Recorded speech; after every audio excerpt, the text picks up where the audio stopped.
તો કોઈ માણાને હરખ ન હોય, કોઈ મામાને હરખ હોય, કોઈ મામાના ભાણિયાને હરખ ન હોય કે મારા મામા આવશે મારું મામેરું ભરશે, એટલે મૂકા મૂકા જ બતાવી લેવાનું. અને કદાચ રહી વાત ડીજે વાળાની રહી વાત ને તો તમે એમ કહો પૈસા પણ પૈસા તો શા માટે કાંઈક તો એનો કાંઈક હશે ને કાંઈક વિકલ્પ કે ભાઈ હાલો આપણે આ કારણે પૈસા ઉડાડવાનું બંધ કર્યું, પૈસા ક્યાંક આડી જગ્યાએ વપરાય છે કે અથવા કદાચ આ પૈસા અહીંયા ન ઉડાડાય તો એનું કાંઈ કારણ તો હશે ને.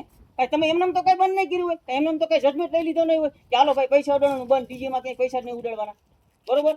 કાંઈક તો તમે જજમેન્ટ લીધો હશે ને. પૈસા ન ઉડાડવાનું કારણ એક અમને સમજાવો. અને પૈસા ઉડાડવાથી કોને નુકસાન થાય? સમાજને થાય, ઘરધણીને થાય, ડીજે વાળાને થાય, કોને નુકસાન થાય? પૈસા ઉડાડવાથી નુકસાન કોને થાય? હાલો. અને કદાચ પૈસા ઉડાડવાથી નુકસાન થતું હોય, પૈસા ઉડાડવાથી નુકસાન થતું હોય, હાલો ભાઈ ઘરધણી તકલીફ પડે. અરે ભાઈ જો 100 200 500 કદાચ છોકરા કરે તો ઘરધણી નો એક ઘર તરી જાય કે ભાઈ કાઈ વાંધો નહીં કે ભાઈ હાલો ડીજે વાળાને આપણે દેવાના ઓછા, ડીજે વાળાને એટલા દેવા ઓછા. કારણ કે અત્યારે ડીજે વાળા હું નહીં લે ખબર, હાલો આપણે પૈસા ઉડાડવાનું બંધ કર્યું, 25,000 રૂપિયા લ્યો, 25,000 રૂપિયા લ્યો, કોણ ભરશે આ પૈસા? આપો ભડાકો તમે ઘરધણી માથે કીધો વગાડો હોય છે ભરશે અપૂર. અરે ના તો પણ વગાડવાનું દયો ને, પણ ખાલી વગાડવાનું તો દયો.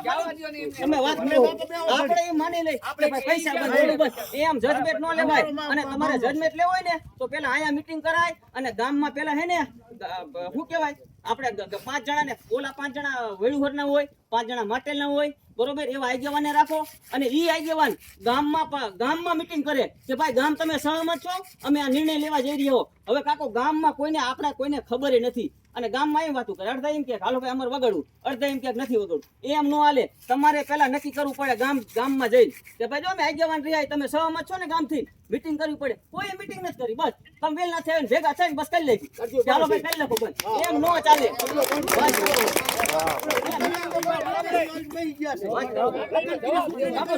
અને ભાઈ માણાને એવા સપના હોય, નાના હોય ને ત્યારેથી માણસ સપના હોય કે હું મોટા થઈશ, મારે આવો પ્રસંગ કાઢશે, મારે ઓલો પ્રસંગ કાઢશે. હા આમ નો હાલે. તમે બસ કરી નાખો મોટા બસ બંધ. એમ નો હાલે. હા તમે થોડુંક તો વિચાર કરો. ભલે તમે અમુક બંધારણ કર્યા હે ભાઈ, હાલો વાંધો નહીં, આપણે ડીજે લઈ જવાનું હોય લગ્નમાં કે ભાઈ જાનમાં નો લઈ જવાય, હાલો ભાઈ એમાં થોડીક તકલીફ પડે, પણ મામેરું ભરવાનું તો એક હક આપી દો મામાને. વાત કરો તમને શોખ ન હોય, અરે બીજા મામાને શું શોખ ન હોય?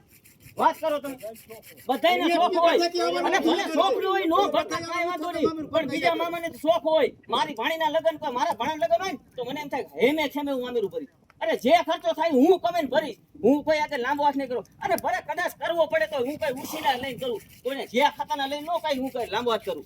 થોડુંક તો વિચાર કરે. હા આમ નો હાલે. જરાક તો વિચાર કરીને કયો કે ભાઈ ડીજે બંધ, ઓલું બંધ. પણ બંધ કરવાનું હોય કરવાનું હોય. તમે અમને એમ નથી કહેતા ઓલું નો રાખો, ખાલી એક ડીજે મામેરું ભરવાનું ચાલુ રાખો અને ખાલી એક આપણે છે ને પૈસા ઉડાડવાનું ચાલુ રાખો ઘોર. અને એ ઘોર આપણે એવી જગ્યાએ ઉડાડી કે આપણો ભાણો પડે ભાઈ મને ઉજમ છે હું 2 5 25 રૂપિયા ઉડાડું. હવે એમ નામ કોઈ ન ઉડાડી દઉં. જરીક તો થોડુંક આપણે વિચારી તમે ડિસિઝન લીધું હોય ને તો બહુ મજા આવે. અને નાની પ્રજા તમારી વિરુદ્ધ છે તો તમે જો નાની પ્રજા છે અને એ કઈ પ્રજા છે કે કમાય છે અને એક એવા માર્ગે જઈ રહી છે કે ભાઈ કાંઈ વાંધો નહીં, અમે ડીજે લીધા અમે આમાં કમાણી કરશું. આ તો તમે હાવ બંધ કરો. થોડુંક તો કાંઈક વિચાર કરો. જરાક વિચારીને અમને કહો ને બહુ મસ્ત કામ આવશે. અમને આટલું બધું બોલવાનું કોઈ ઓલું નથી, પણ આ તો બોલવું પડે. ક્યાં જવું? આમાં માણસ તકલીફ શું પડે ખબર? ઘણા બોલવું, સમાજ બારો મૂકી દેશે તો આમ થઈ જશે તો ઓલું થઈ જશે તો, એટલે સમાજ બારો મૂકવાના હિસાબે કોઈ નથી બોલતું. બાકી બોલવું છે તો ઘણા ને બોલવું છે. સમજ્યા તમે? થોડુંક તો વિચાર કરીને બોલો. ખાલી 2 જણા ઉઠીને કહો કાંઈ વાંધો નહીં બતાવો, તમને યોગ્ય લાગે એમ થોડુંક અમે થોડુંક જાતું તમે થોડું કરો, એટલે ખેલ ખતમ થાય. બીજું કાંઈ આમાં છે નહીં. થોડુંક આટલું કરી દો. એક પૈસા ઉડાડવાનું અને એક ખાલી એક મામેરું ભરવાનું. બે નિયમ, બાકી કોઈ નહીં. તમારો નિયમ પરફેક્ટ નહીં બનાવ્યો હોય.